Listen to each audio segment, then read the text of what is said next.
Middle east ఈ ప్రాంతం అంటేనే అందరికీ గుర్తొచ్చేది యుద్ధాలు. కొన్ని వేల సంవత్సరాలుగా ఈ ప్రాంతం ఎన్నో యుద్ధాలను చూసింది. గత కొన్ని సంవత్సరాలుగా ఇజ్రాయెల్ అలాగే ఇరాన్ మధ్యలో సంబంధాలు ఏమాత్రం బాగోలేదు. ఈ రెండు దేశాలు ఎప్పుడూ ప్రత్యక్షంగా లేదా పరోక్షంగా దాడులు చేసుకుంటూనే ఉంటాయి. బట్ కొన్ని సంవత్సరాలు వెనక్కి వెళ్తే ఇజ్రాయెల్ అలాగే ఇరాన్ మంచి మిత్ర దేశాలు. 1948లో ఇజ్రాయెల్ దేశంగా ఏర్పడింది. ఇజ్రాయెల్ని దేశంగా గుర్తించిన మొదటి ముస్లిం దేశం టర్కీ, అలాగే రెండవ ముస్లిం దేశం ఇరాన్. బట్ ఇది ఒకప్పటి కథ. ఇంత మంచి మిత్ర దేశాలు ఇప్పుడు బద్ధ శత్రువులు. అసలు ఈ మిత్ర దేశాలు బద్ధ శత్రువులుగా ఎలా మారాయో తెలుసుకోవాలంటే కొన్ని సంవత్సరాలు వెనక్కి వెళ్ళాలి. ఈ విషయం పూర్తిగా తెలుసుకోవాలంటే రెండు దేశాల చరిత్ర కూడా మనం తెలుసుకోవాలి. మరి ఇంకెందుకు ఆలస్యం, పదండి వీడియోలోకి వెళ్ళిపోదాం. అది 1948. ఆ సంవత్సరం ఇజ్రాయెల్ ఒక దేశంగా ఏర్పడింది. నిజానికి ఇజ్రాయెల్ ఏర్పాటు వెనుక పెద్ద కథే ఉంది. ఈ నేలకు కొన్ని వేల సంవత్సరాల చరిత్ర ఉంది. చరిత్ర చూస్తే ఈ ప్రాంతాన్ని 2 సార్లు ధ్వంసం చేశారు. 16 సార్లు ఈ నేలపై యుద్ధాలు జరిగాయి. 23 సార్లు ఈ దేశాన్ని ఆక్రమించుకున్నారు. 50 సార్లు పైనే ఈ దేశంపై దాడులు జరిగాయి. ఇజ్రాయెల్ చరిత్ర కొన్ని వందల సంవత్సరాలకు చెందింది. ఇజ్రాయెల్ దేశం కోసం 3 మతాలు కొన్ని సంవత్సరాల నుండి పోరాడుతున్నాయి: జూడాయిజం, క్రిస్టియానిటీ అలాగే ఇస్లాం. వీటినే అబ్రహామిక్ రిలీజియన్స్ అని కూడా అంటారు. ఈ 3 మతాల్లో అబ్రహాం అనే ప్రవక్త కామన్గా ఉంటాడు. ఈ అబ్రహాం గురించి ఈ 3 మత గ్రంథాల్లో ఉంది. జ్యూస్ అలాగే క్రిస్టియన్స్ అబ్రహాం యొక్క సెకండ్ సన్ ఐజాక్ నుండి వచ్చారు. ఐజాక్ యొక్క కుమారుడు జాకబ్. ఈ జాకబ్కి మరో పేరే ఇజ్రాయెల్. ఇతని వారసులే యూదులు. అలాగే Muslims Abraham first son Ismail నుండి వచ్చినవారు. ఇలా ఈ అబ్రహామిక్ హిస్టరీ ఈ ప్రాంతాన్ని మతాల వారిగా విభజించింది. ఈ 3 మతాలు జెరూసలేంని పవిత్ర అలాగే ఆధ్యాత్మిక ప్రదేశంగా, అలాగే మతానికి హెడ్ క్వార్టర్గా భావించేవారు.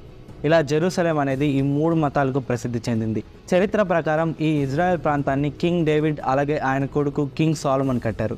135 BCలో రోమన్స్ ఈ దేశంపై దాడి చేసి దేశంలో నుండి యూదులందరినీ వెళ్ళగొట్టి ఈ ప్రాంతం పేరును జుడేయా నుండి పాలస్తీనాగా మార్చారు. జుడేయా అంటే యూదులకు సంబంధించిన పేరు. పాలస్తీనా అనేది ఒక గ్రీక్ నేమ్.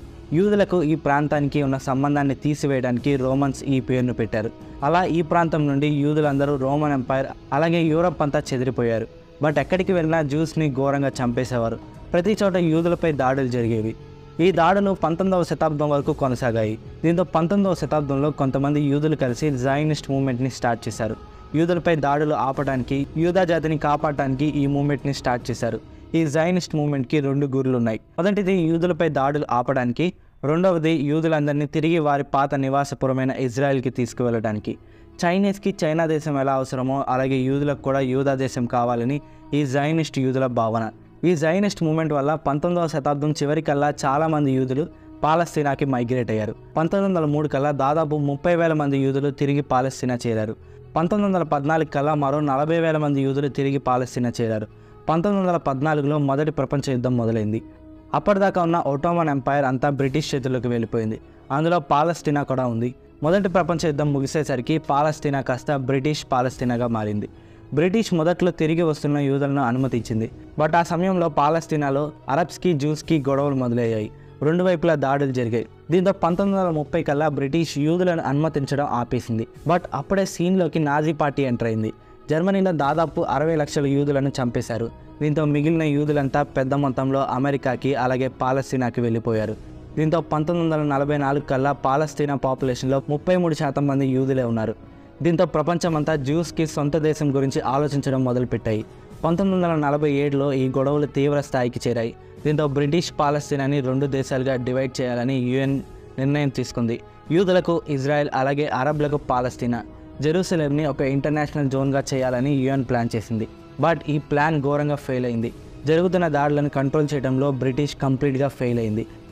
అదే సంవత్సరం బ్రిటిష్ పాలస్తీనాని మధ్యలో వదిలేసి వెళ్ళిపోయింది. UN తయారు చేసిన ప్లాన్ యూదులకు నచ్చింది. దీంతో మే 14, 1948న యూదులు ఇజ్రాయెల్ కంట్రీని డిక్లేర్ చేసుకున్నారు. పాలస్తీనియన్స్ దీన్ని ఒక దొంగతనంగా చూశారు. వారి భూభాగాన్ని దొంగలించారనేదే వారి వాదన. మా భూభాగాన్ని మేము తిరిగి తీసుకున్నాం అనేది ఇజ్రాయెల్ వాదన. ఇలా మాదంటే మాదనుకుంటూ ఒకరిపై ఒకరు దాడులు చేసుకుంటూనే ఉన్నారు. బట్ అప్పటి నుండి ఇప్పటిదాకా ఈ దాడుల్లో 2 వైపులా కొన్ని వేల మంది చనిపోయారు. అప్పటి నుండి ఇప్పటిదాకా ఇది కొనసాగుతూనే ఉంది. 70 ఏళ్లలో 8 సార్లు ఇజ్రాయెల్కి పాలస్తీనాకి యుద్ధాలు జరిగాయి. ఈ యుద్ధాలన్నింటిలో పాలస్తీనా మెల్లిమెల్లిగా తన భూభాగాన్ని కోల్పోయింది. ప్రతి యుద్ధంలో ఇజ్రాయెలే పైచేయి సాధించి చాలా వరకు పాలస్తీనా భూభాగంలోకి వెళ్ళిపోయింది. మీరు చూస్తున్న ఈ మ్యాప్ ఇజ్రాయెల్ ఏర్పడినప్పుడుది. అలాగే ఈ మ్యాప్ 2021 మ్యాప్. రెండిట్లో తేడాని మీరే గమనించవచ్చు. ఇలా ఇజ్రాయెల్ దేశం అప్పటి నుండి ఒక శక్తివంతమైన దేశంగా కొనసాగుతుంది. ఇక ఇరాన్ విషయానికి వస్తే ఇరాన్ దేశం 1925లో ఒక మొనార్కీ దేశంగా ఏర్పడింది, అంటే రాచరికం. అప్పటి నుండి ఈ దేశం ఉంది. కేవలం అప్పుడే కాదు, ఈ ప్రాంత చరిత్ర కూడా కొన్ని వేల సంవత్సరాలకి చెందింది. అంతకుముందు ఈ ప్రాంతం పర్షియన్ ఎంపైర్లో భాగం. అలా 1925లో ఏర్పడిన దేశం పేరు ఇంపీరియల్ స్టేట్ ఆఫ్ ఇరాన్. ఈ ఇంపీరియల్ స్టేట్ ఆఫ్ ఇరాన్ రాజుల పరిపాలనలో ఉండేది.